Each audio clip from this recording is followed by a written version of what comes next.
Everyone, welcome back to my channel. সবাইকে জানাই শুভ সরস্বতী পুজোর অনেক অনেক শুভেচ্ছা। প্রথমেই শুরু করলাম আমার বাড়ির সামনের পুজো দিয়ে। দেখতে পাচ্ছ ছোট ছোট বাচ্চাগুলো করেছে পুজোটা, কিন্তু কি সুন্দর, যেমন ঠাকুর তেমন প্যান্ডেলটা। এই হচ্ছে আমার আজকে সরস্বতী পুজোর সকালবেলার লুক। ব্ল্যাক কালারের একটা শাড়ি পরেছি, আমার ব্ল্যাক কালার খুব ফেভারিট। তোমরাও কিন্তু কমেন্ট করে জানিও যে তোমাদের কার কার ব্ল্যাক কালার খুব পছন্দ আমার মতো। এখন আমরা যাচ্ছি হচ্ছে কেন কলেজের সামনে, বা কলেজ ঘাট বলতে পারো, সেখানে। আর এই যে দেখতে পাচ্ছ, এটা কিন্তু কেন কলেজের একদম পাশেই এই ঠাকুরটা হয়। খুব সুন্দর, ছোট্টর ওপর ডেকোরেশনটা কিন্তু খুব সুন্দর, ঠাকুরটাও খুব ভালো। এবছর কিন্তু প্রত্যেকটা প্যান্ডেলে খুব সুন্দর সুন্দর ডেকোরেশন দেখতে পেয়েছি। এখন কিন্তু আর কেউ শুধুমাত্র প্যান্ডেলের ওপর ভরসা করে নেই। বিয়েবাড়ির মতন যেরকম ফ্লাওয়ার দিয়ে ডেকোরেশন করা হয়, এখানেও কিন্তু সেরকম করেছে, আর দেখতেও খুব ভালো লাগছে। আর ঠাকুরটা দেখো, একদম পিঙ্ক কালারের ওপর, খুব ভালো লাগছে দেখতে, মানে বেশ অন্যরকম। এত দূর থেকে আমরা এসেছিলাম এইখানে, ভেবেছিলাম এটা সরস্বতী পুজোর প্যান্ডেল করছে, কিন্তু এখন বুঝতে পারছি যে এটা সরস্বতী পুজোর প্যান্ডেল না, এটা একটা কোনো ক্যাফে তৈরি হচ্ছে। মানে একদম লল হয়ে গেলাম এসে আমরা। ছি ছি ছি। हेलो गाइस, ये क्या हो गया, हमारे साथ मोए मोए हो गया। সরস্বতী পুজোয় সেজে বেরিয়েছি, বৃষ্টিতে সব ভেসে গেল, সাজগোজ শাড়ি ফাড়ি সব, সবাই সব সরস্বতী নারায়ণ সব এখন বাড়ি মারাচ্ছে, দৌড়াচ্ছে। হ্যাঁ, ইস, ভেবেছিলাম এত সুন্দর সেজে গুজে একটু ঘুরবো ফিরবো, ঠাকুর দেখবো, কিচ্ছু দেখতে পারলাম না। বেড়ানোর সাথে সাথেই বৃষ্টি শুরু হয়ে গেছে। চলো এবার বাড়ি যাই, জানি না, দেখা যাক বিকেলবেলায় কি হয়। তো দেখা হচ্ছে বিকেলবেলায়, বাই বাই। আবারও শুরু করলাম আমার বাড়ির সামনে, বা বলতে পারো আমার পাড়ার ঠাকুরকে দিয়ে। দেখতেই পাচ্ছ রাত্রেবেলা লাইটিং ফাইটিং দিয়ে কিন্তু আরও সুন্দর লাগছে দেখতে। আর ঠাকুরটা মানে কি বলবো, মুখটা এত মিষ্টি যে কি বলবো। আর এখন চলে এসেছি হচ্ছে আমার স্কুলে ঠাকুর দেখতে। নিজের স্কুল মানে কি বলবো, প্রচুর প্রচুর স্মৃতি মনে পড়ে যায়। দেখো ভেতরটা কিন্তু খুব সুন্দর সাজিয়েছে। আমরা যখন ছিলাম তখন কিন্তু এত কিছু ছিল না, কিন্তু এখন আস্তে আস্তে অনেক ডেভেলপ করছে। তো চলো ভেতরে ঠাকুরটা দেখে আসি। আর এই হচ্ছে আমাদের স্কুলের ঠাকুর। দেখতে পাচ্ছ আমি সারা স্কুলটাকে ঘুরে ঘুরে দেখছি, আর যত সব ছোটোবেলার কথা মনে পড়ে যাচ্ছে। মানে এটাই আর কি, মানে বড় হয়ে গেলাম, তখন চাইতাম কখন বাড়ি যাব, আর এখন মনে হয় ইস, স্কুলটা হলে ভালো হতো। এক দুই তিন জবর জবর তিনবার, এই ভুবন হবে সুন্দর। এখন চলে এসেছি বহরমপুর জে এন একাডেমি স্কুলে ঠাকুর দেখতে। এখানে প্রত্যেক বছর কিন্তু নতুন নতুন আর দারুণ দারুণ থিমওয়ালা পুজো হয়। তো চলো এবার দেখে আসি যে কেমন করেছে।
সিকোয়েন্সাল পাঞ্জাবি।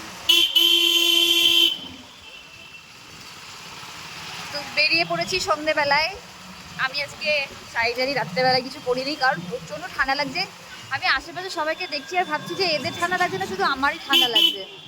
মানে আমার এত ঠান্ডা লাগছে যে আমি টুপিটাও পরে নিয়েছি ধার করে, যাই হোক, কিন্তু এদের কারো ঠান্ডা লাগছে না।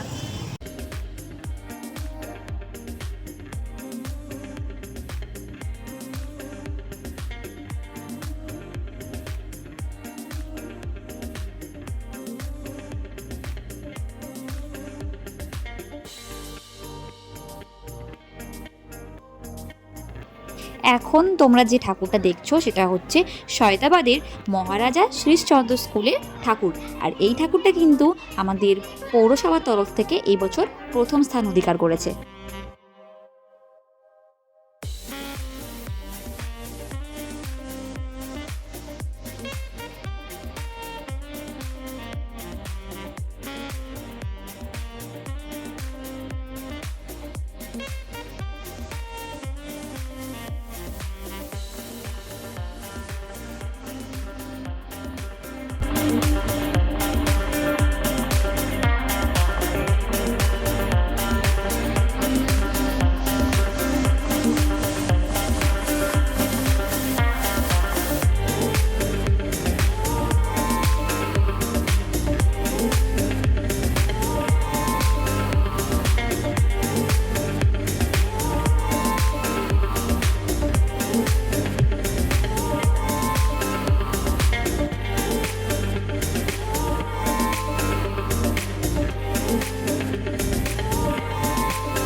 ঘুরতে ঘুরতে খিদে পেয়ে গেছে, তাই এখন খাচ্ছি হচ্ছে 1 প্লেট মোমো। এই টেক্সটাইল কলেজের ভেতরেই অনেকগুলো স্টল বসেছে, তো সেখান থেকেই নিয়ে নিয়েছি।